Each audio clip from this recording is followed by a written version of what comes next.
Okay, good morning, good afternoon, good evening, wherever you are in the world. My name is Ingram Jones, and then with me, I have Isaac Lowe. How's everyone keeping good? Good, are you keeping good? I'm good, Isaac. Thank you so much for arranging to talk to Bayloric TV. Yeah, it's great. No problem whatsoever. Good to be on here. Great stuff. Isaac, before I start the interview, I've got to give a massive shout out to the man that made this happen. One of our supporters on Bayloric TV, which is John Sleet. He's the guy that contacted me about half an hour, 45 minutes ago, said, would you like to interview Isaac Lowe? I love the guy. He's a really good fighter and would love to get him on Bayloric TV. And he DM'd me. I DM'd you, DM me afterwards, following you. And bang, we've got the interview. So shout out to John Sleet and shout out to you as well. Yeah, big thanks to him for making it all happen. So it's good to know the fans want to see me on the interview, and big thanks for you for getting me the interview, for doing Excellent stuff. So let's crack on. So at this point, I always ask, so who is Isaac Lowe? Tell us a little bit more about you, Isaac. Isaac Lowe is going to be the future best featherweight in the world. Country 12 of 11 wins with 1 draw. English featherweight champion. Obviously, I'm going challenging for the Commonwealth Championship on the February 27th February, I should say, in Scott Quigg, Framptonville. Really, I'm one of the all-round boxer. Really, I've had a good amateur career, won a lot of things, and obviously I'm in the pro game now, learning my trade and trying to get to the top. Okay, tell us a little bit more about your background. How did you get into boxing? How did I get into boxing?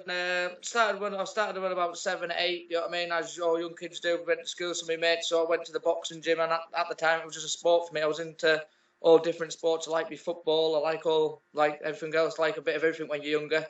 And then I ended up going to the gym and basically started from there. It kicked off from there. Started punching the bag, and obviously the trainer seen me. He thought I had something. Basically, I had my first bout, my amateur bout, when I was 10 years old, and I've never looked back from there.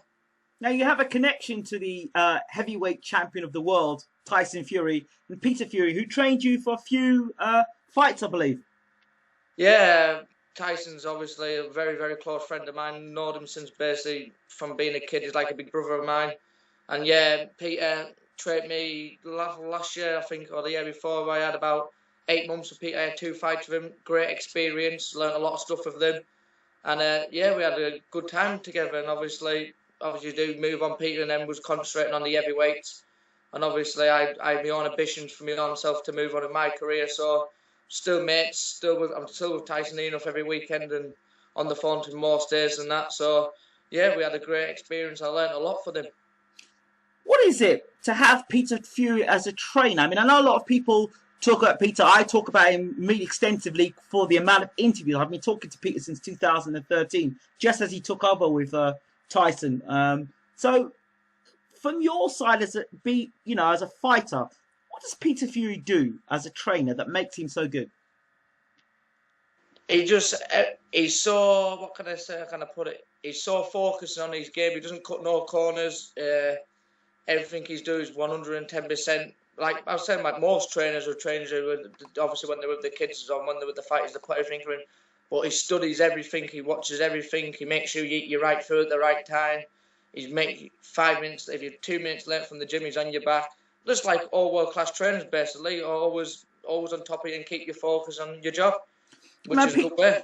Peter said a lot of good things about you. He said that you're a very talented fighter, and one to watch out for. So he's obviously seen talent in you. Yeah, well, I've trained with a few different. I've been around a lot of gyms. I've been sparring world-class lads, and obviously I've fought a world-class lads, and obviously I have got talent there. And obviously, he's seen something in me. Do you know what I mean? I'm very strong for my weight. I'm a classy boxer. I can go orthodox, southpaw. I can fight. I've got a chin. Basically, I've got a lot of stuff there to learn on. But I'm only just went 22 last week. You know what I mean? I'm still a pup in this game. And really, I'm 15 months ahead of myself fighting for a Commonwealth title on my 13th fight. So, do you know what I mean? I'm still got a lot to learn. And by the next 2 or 3 years, when I start getting into my man's strength, people's going to see a lot of Isaac Lowe, and I'm going to be one to watch out for the future, big time. So where does Isaac Lowe come from in terms of the UK? I'm from Morecambe, Lancashire. Oh, so you're around the corner from Tyson then? Yeah, well, Tyson lives about 2 miles away from me. Well, that's nice, isn't it? So a little small seaside of Morecambe's got an heavyweight champion of the world there, and they're going to have a future Commonwealth champion there. So not bad for a little sea time. It's not bad. So who's the opponent you're fighting for the Commonwealth title? I can't pronounce his name very well. McCulloch. I can't pronounce his first name very. McCulloch from Belfast. Okay. Marco McCulloch, sorry, that's his name. Okay. He was a good kid, 16 and 14. I think he's Irish champion, WBO, something European, Intercontinental, some silly belt thing. But fucking, well, sorry for the language. It's all right. Speak your truth.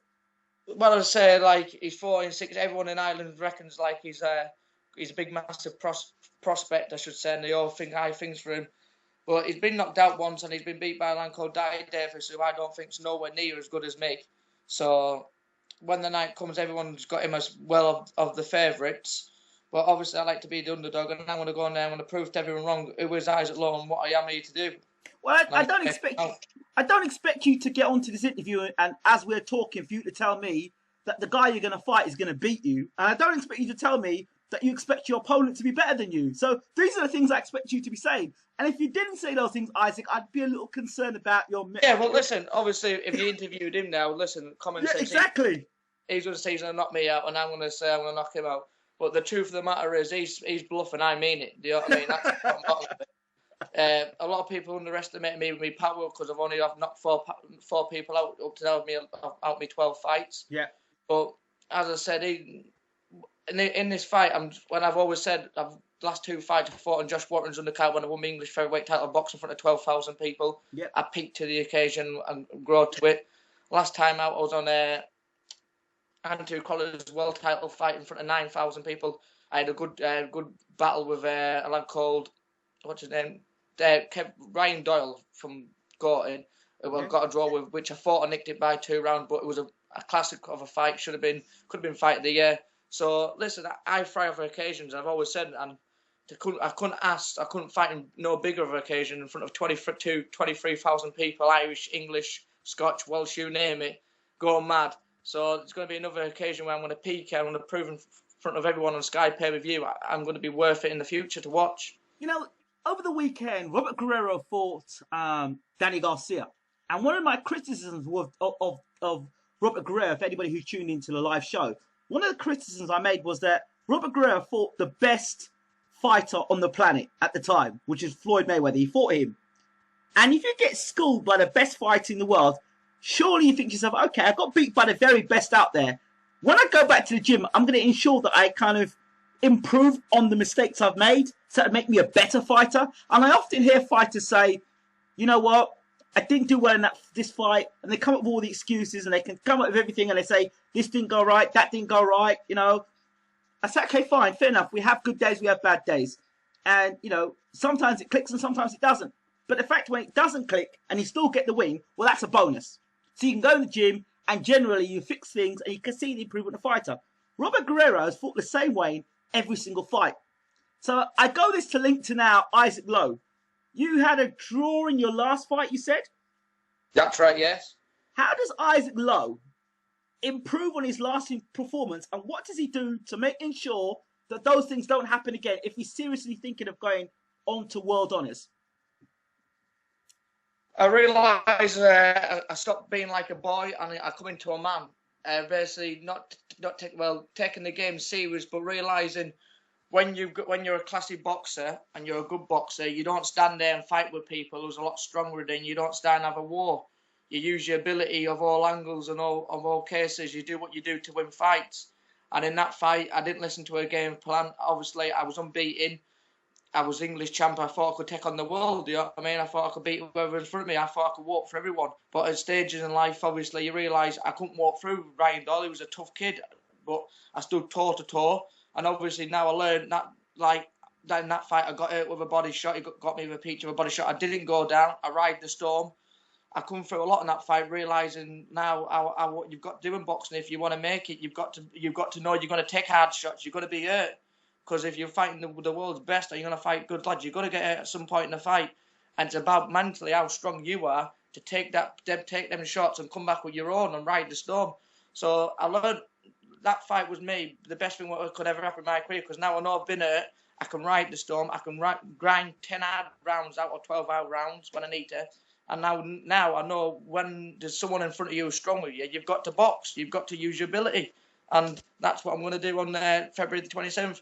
If he wants to fight, we'll stand and fight. But listen, skill pays bills, as I said. You know what I mean? You use them. Isaac, star quality there, my son. Star quality response there.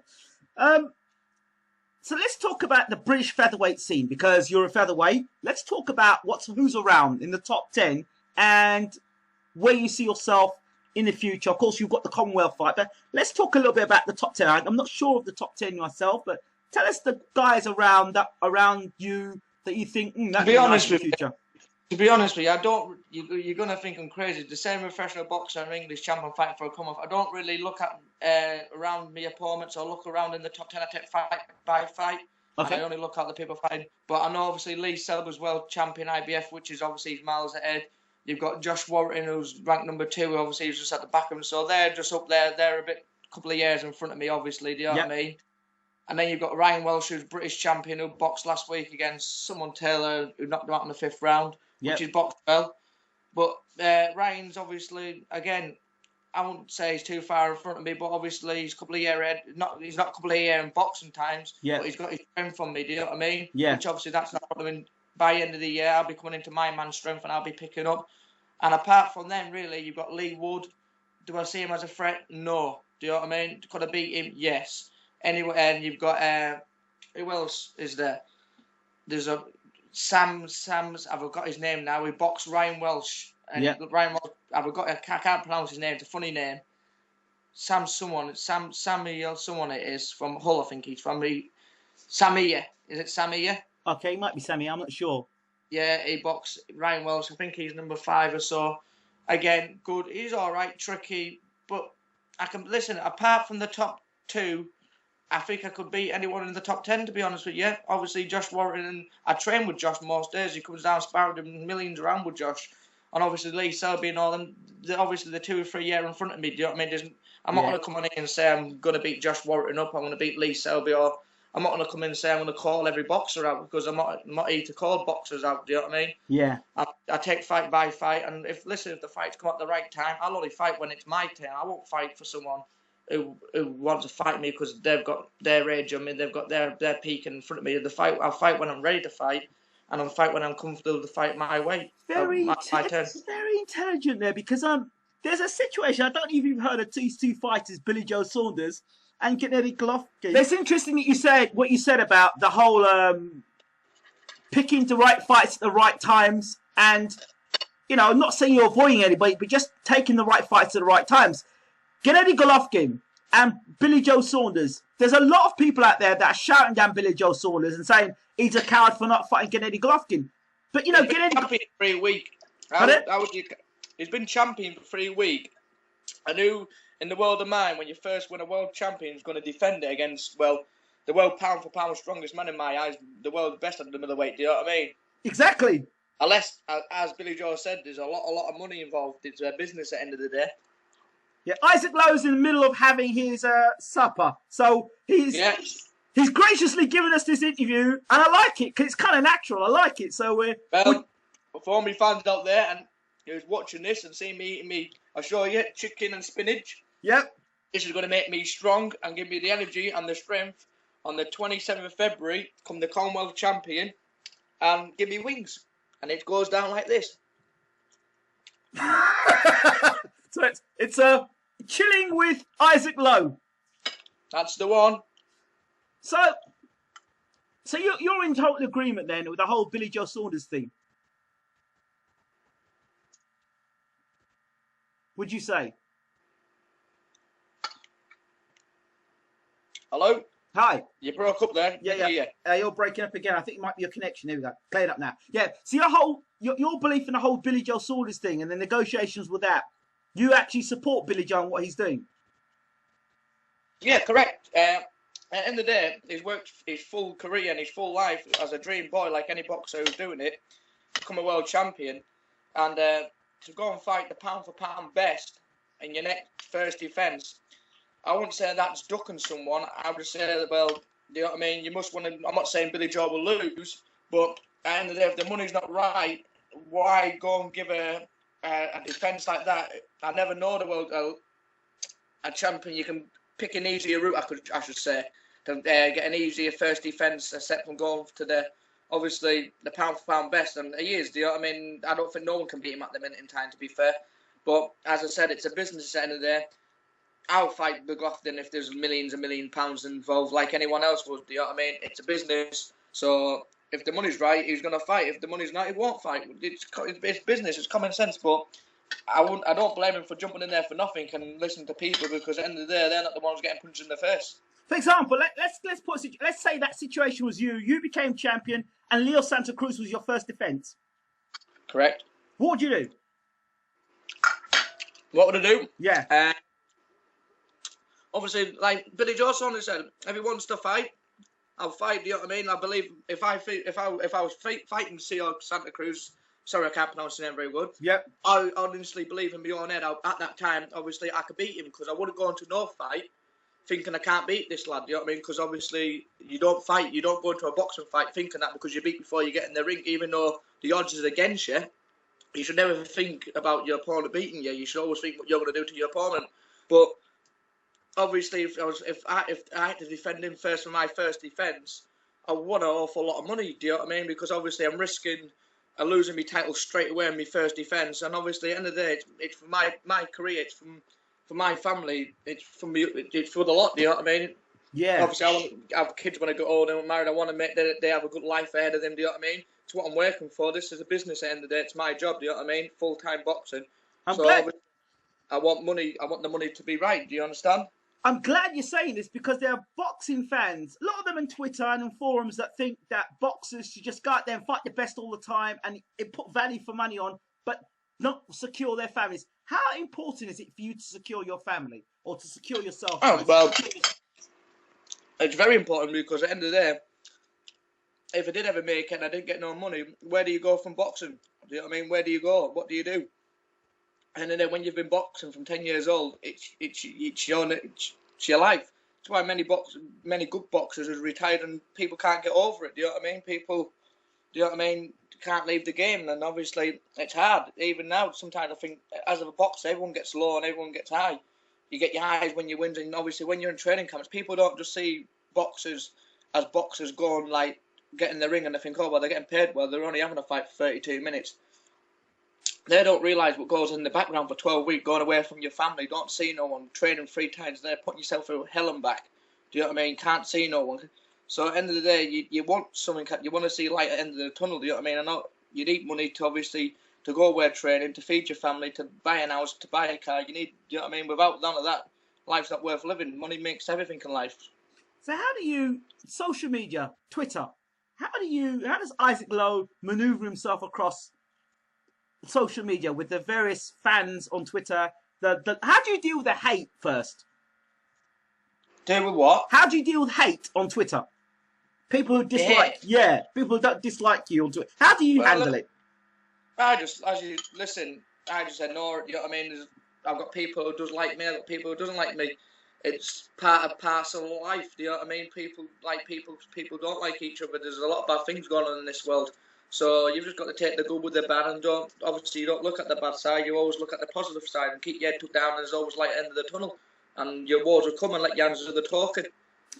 Frampton v Quigg, you're on that bill. Have you had any interaction? Have you sparred any of those two guys? No, I've sparred with Scott Quigg many a times. I used to spar Quigg all the time when I was with the Furies. Yep. Both very, very good champions. Both extremely strong. But do you know what? I like Frampton. I like Quigg. But honestly, a lot of people won't agree with me on this one, but I generally do think Scott Quigg's going to knock him out later on. So do I. I'm going with Quigg as well. A lot of people, honestly, Quig's very, very underestimated with boxing skill-wise. Till you've been in there, and I don't care. A lot of people says Frampton, it's harder than Quig, but trust me, getting the ring with me, it's extremely hard. And the worst in Frampton, no disrespect for Frampton because he's a super champion, he's a world-class fighter. Do you know what I mean? I've got high respect for him. But his last time out, do you know what I mean? There was signs there like what I think Quig could pick up on. But then again, Frampton can see things on Quig. It's going to be a great fight, isn't it? It's going to be a fight what you can't miss. It's going to be explosive. It's going to be a war. So I'm just blessed to be on the same bill. I'm going to be blessed to get a ringside seat and watch it. So are you? How does it work for you now? You know you've got a fight ahead, and you know that Frampton and Quig are next up on the bill. How do you internalize that in your mind? Because that's a big fight you want to see. So how do you internalize that from being the fan to the boxer to having to handle business to then having to get your ringside seat to make sure that you're okay to see the fight? How does that all internalize as a boxer? First and foremost, when you're in that zone, when you're in that changing room, you don't think about any other fight. You know what I mean? You don't. Trust me, you're in the zone. You know what I mean? From the weigh-in, that's it. You focus on the fight. Maybe you can hear the people in the crowd, but you first thing and foremost is always focus on your main about. Don't think about anyone else. Don't think about the occasion. Don't think about nothing. It's you and him. And obviously, if you get your fight off and done with quick enough and you get changes, you can watch it. But if I can't get out to watch it, long as I get my win and get my Commonwealth title, I can easily watch it back and replay, or I'll get somewhere to watch it. But my first and foremost is my fight, and I'm the main attention on the fight. That's where I'm looking at. I'm the big event. You know what I mean? I'm top of the bill. Don't think about no one else. Think about myself and my fight, and take it from there. You're a man. You're a young man that's got his head on his shoulders. Do you know who you actually remind me of talking to you like this? Haye Fury. It's like listening to Haye Fury talk all over again to me. Yeah, well, obviously, look, we're all off the same kind of people. We all think positive. Do you know what I mean? You all think of like what's the best for you and your career. Do you know what I mean? And obviously, it's great to be in such a big show like that and be linked, obviously, in a big fight. But you've got to think for your own self. Do you know what I mean? It's your time. Do you know what I mean? Thinking about Scott Quigg and Carl Frampton could cost me my fight. Do you know what I mean? And cost me my big chance. So you've got to be focused on all the work in the gym. It pays off after it, and then you can celebrate afterwards. So as I say, just trying to be focused, because in this game, you slip once, you can cost yourself, or you can get badly hurt, and that's first and foremost. Do you know what I mean? It's not a game of football match; it's a boxing match, and he's going in there to take my head off. So I've got to be willing to take his head off, and I am willing to do that on the night. Right, I'm an alien. For this minute in time, I'm an alien. I don't know who Isaac Lowe is, and you're going to explain to me your philosophy on boxing. For example, if you're a boxer. What sort of a boxing style do you have, Isaac? What was that? I misunderstood that bit. Okay, I'm an alien. I've come from another planet, and I'm trying to understand this thing about boxing. So I'm asking Isaac Lowe, what style have you got as a boxer? If you're a boxer, what's your style? To be honest with you, I don't know what style I've got myself, because I've got all that different ones. I can fight. I'm a very, very good fighter, which I've done all through my career, but I'm also a very, very classy boxer. I use my boxing very well, which a lot of people who've maybe seen me the last couple of times who's been at the arenas or seen me on Sky, who's obviously watched me. I'm a tricky. I can be tricky if I want to. I can go orthodox. I can go southpaw. I've got a good power in my punches. I've got a good chin. I'm not bragging myself up, but I've got a lot of things in my locker what a lot of people couldn't cope with. And if I just stick to my basics and try and learn on them what I've got, and like build on what I've got and build on my strength, I generally do think I can be a big threat in the division. Do you know what I mean? And because I've got all the skills there to do it. It's just obviously learning your trade how you go along, and putting them all into place on the night and sticking to a game plan and stick to me boxing. Or if I need to fight, if it gets messy off and behind on the cards and I've got to change my tactics, I can go forward and then go for a fight. You know what I mean? That's good to have in your locker. Okay, I know you talked about Peter Fury training for a few fights, but who's your general trainer now then? I'm with Dave Ulley now from Doncaster, and James Harrington. The former trainers of Jamie McDonald and the McDonald brother, Gavin. They've got Jamie world champion, and got Gavin European and British. So they're well good trainers, do you know what I mean? And Josh Warrington's dad comes down sometimes. Sean Warrington helps out sometimes. So I've got a good team behind me. I've also got my former amateur trainer, who's had me who obviously brought me up and learnt me trade as an amateur all my life. So he helps out in the corner. So we've got a good team behind me. Do you know what I mean? I've trained with the likes of Maxi Hughes, obviously, who fought for a British title eliminator against Martin J. Road, which he's back on this. He's fighting for another British eliminator on the 6th of February in Ireland. So we've got a good bunch of lads in the gym. Do you know what I mean? We've got a good coach who's experienced. So there's nothing what in my corner what I don't need to add. I'm happy with where everything is, and I do generally believe we've got a good squad around us. Josh Warrington, you say you spar with him a lot. How do you ever look at him and think, one day we might fight? Does that ever go through your mind, or does that or do you just disconnect from that? Well, obviously, listen, Josh is a good mate of mine, and he's dedicated the confidence for me to fight for it, do you know what I mean? But at the end of the day, it's a business. I wouldn't like to fight Josh because obviously we are mates, and do you know what I mean? He's brought me on a lot, do you know what I mean? And he's a good kid and he's a good fighter, but at the end of the day, 2-3 years come down the line, if he gets his world title and I need my world title, I sure we'll go for 36 minutes. We won't be mates, and we'll have to hurt each other for 36 minutes and make friends afterwards, won't we? But if it happens, it happens. If it doesn't, it doesn't. Do you know what I mean? But I'm not looking that far ahead. I've got a job to do on 27th of February. I've got to get my Commonwealth title before I do anything further than that. Because if I lose there, it's back to square one. It's rethinking. So I don't look ahead or anything like that. If them fights come off, their dream fights and their big arenas fights. Well, obviously their dream comes true. But at the minute in time, I've got a job to do on 27th of February, so I'm not looking no further. Very focused. Let's talk about the big man, Tyson Fury.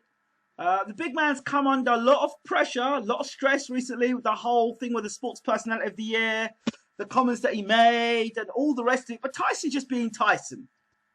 What's your thoughts on why the media have gone after Tyson so viciously? You want me to tell you the why? You tell me why. I have a good reason. I have a good feeling. I know why. You tell me. Exactly why. I'll tell everyone on air now. It's because Tyson Fury's a gypsy.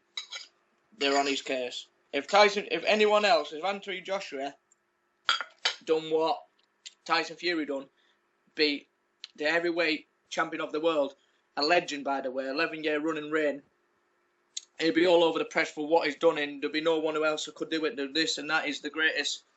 As soon as he won, the next day, the first thing to write about him is all bad news. Do you know what I mean? Saying things about people and saying to people about gay and all that, which he never said that. Do you know what I mean? It's just people twisting these words up and obviously making him into a bad guy.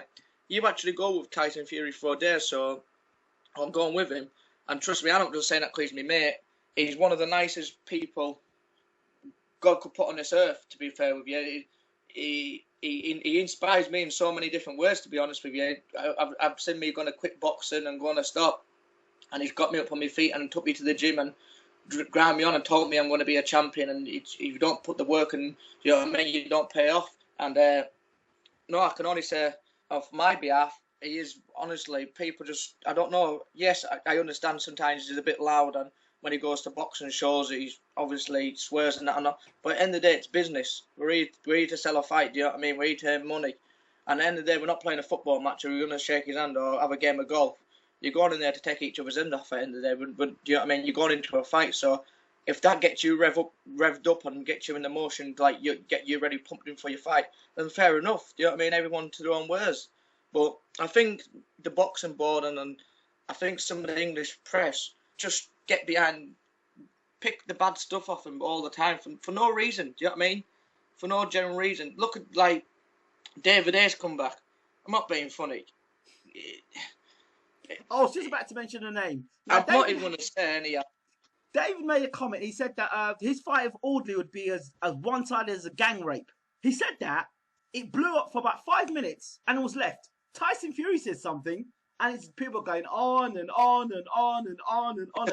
And like David, he can come back and just thinks like he wouldn't fight Tyson twice, cost Tyson millions of pounds and obviously fortune and training camps, and then said he comes back and thinks he can just go and get a fight with Joshua or like Tyson or whoever's back up there. Do you think he can just go and like get a big money fight again? But it doesn't work like that. How can you just come out of retirement, box a nugget what my little brother could beat, and then reckons he wants to fight for a world title again to make millions of pounds? Sorry to say, it doesn't work like that. At the end of the day, people work, not just Tyson, but Joshua, everyone's worked hard and hard to get their way up there.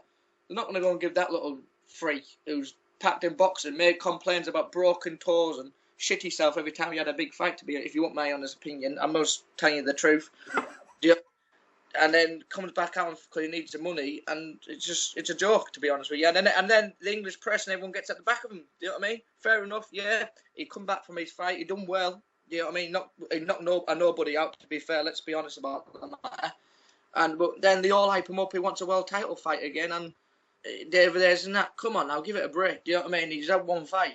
You give him 2 or 3 fights, let him work his way back in, and then hype him back up. But you don't hype him back. According to everyone now, well, a lot of people, and I warned people beforehand, before the Haye fight, he's going to destroy Joshua, knock Tyson out in the first round. He'll beat Klitschko this time round. Can you remember the first time when Tyson fought Klitschko? He said Tyson won't get past 4 or 5 rounds. Klitschko's going to knock him off. Tyson's got no chance. Yeah. When Tyson's beat him, now he's done an interview the other day and said, oh yeah, this time round Tyson's going to knock Klitschko out. So now obviously he's trying to kiss Tyson's ass and be friends again to get a fucking fight again. Do you know what I mean? It doesn't work like that.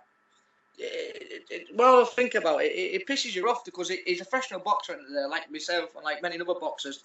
And just to think you can walk back into the game and just think because you've been a celebrity, Big Brother, not Big Brother, whatever it was. I'm a celebrity, get me out of here. Yeah, when he's been in that and come back out and he's a bit of a celebrity, he thinks he can just walk and do what he wants. But not for me. He doesn't win me over, to be fair. And I'm not just saying it because I'm obviously mates with Tyson, but I love boxing and I'll cheer everyone. And like I give credit to Joshua, he's doing well, do you know what I mean? But I don't know, Denny White's doing well, and then there's loads of good boxers, heavyweights who's coming on through now. But for him, he's just a sausage, if you want my opinion. Okay, let's talk about another thing, and I've got to mention about it. What are your views on the racism that was in boxing? How do you combat that? How do you deal with that when you hear it, when you see it? How do you deal with it in your day-to-day life? Well, for me, obviously, I'm a traveller, do you know what I mean? And since I've been a baby, I've been to school, I've always been called a gypsy, pikey, this, my grandmother. But at the end of the day, I've got to take it on the chin, do you know what I mean? Because no one's going to listen to me. No one, if I say they don't really give a shit, to be honest with you, do you know what I mean?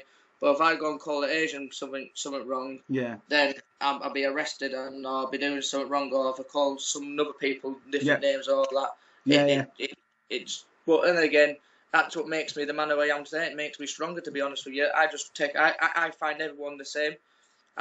We're all one colour, we're all the same. Doesn't matter what colour skin you have, we're all got the same blood, we're all the same people, we're all God's child. Do you know what I mean? God made us all, so I think people just shouldn't judge people by that. You should treat people how you find them. So talking about the travelling community, just today I was talking to Bobby Gunn. I'm very good friends with Bobby Gunn, the BKB fighter. Yeah, from America. Yeah, from America. And we talked about this. We talked about the travelling community, the bare knuckle boxing, the history of that, and how he'd like to clean it up and try and make it official, like he's doing now. Talked about he wanted to have a fight with Kimbo Slice. We came back to the whole thing about the travelling community. There's always, regardless of a travelling community, whatever community, there's always people that do well in the community and the people that don't do well in the community. Why is it that travelling community gets so much stick? Now, I'm out here in Ireland, right? And I'm about 3 hours away from Dublin. And the travelling community get treated like absolutely terrible. Really terrible. And I've got lots of travelling mates. And they're as good as gold. Yeah, look, there's good and there's different people. There's different, like as I said, there's Irish gypsies, there's English gypsies, there's Welsh. There's all, but listen, we're all really the same. But there's good and bad in anyone. And I can't say some of my friends are good people because they're not. Some they're assholes. Do you know what I mean? And then you find some nice, but there's good and bad in everyone, and you can't just look at one person. Some other gypsy lads from Ireland just say walked into the pub and they got barred for fighting, and I walk in, and then they bar me and they say they're your lot. Well, how they're my lot? But I don't know who they are. I've never seen them before in my life. I don't know them. So because you're a gypsy, you're all the same. But if an Asian fella done that, you can't bar every Asian, can't you? No. And to be honest with you, sometimes it gets you down because you think, well, at the end of the day, I'm only a human being. I'm only, do you know what I mean? I'm nice to everybody. I'd be nice. I give respect. I'd give respect back. I say please and thank you to everyone. I've been brought up with good manners. I've been brought up like a good child. I've been to school. I do everything right. So it upsets me sometimes. I think why do you class everyone as all different race for? And you shouldn't do that, because at the end of the day, as I said before, we're all one. We're all God's childs. Do you know what I mean? We're all got the same blood, and it shouldn't. It's just a sad world sometimes. What we live in, what it shouldn't be. Isaac, I really appreciate talking to you today, because it kind of gives me, and this is what I love about talking to fighters outside of the, the 2 minute, sound bites that you'd give. I'm in best shape of my life. I'm ready for this. Viewers today are going to get to know a lot more about Isaac Lowe. They're going to know a little bit more about the champion that you are. Yeah, well, listen, as I said, there's a lot more to come on us. As I said, I'm only just turned 22 years old, you know what I mean? I'm still a pup in this game. I'm still growing into my weight. I'm still getting into it. And I just thought people, obviously, because as I said, I'll say again, because I'm a travel, a lot of people, well, we don't want to support him with this and that.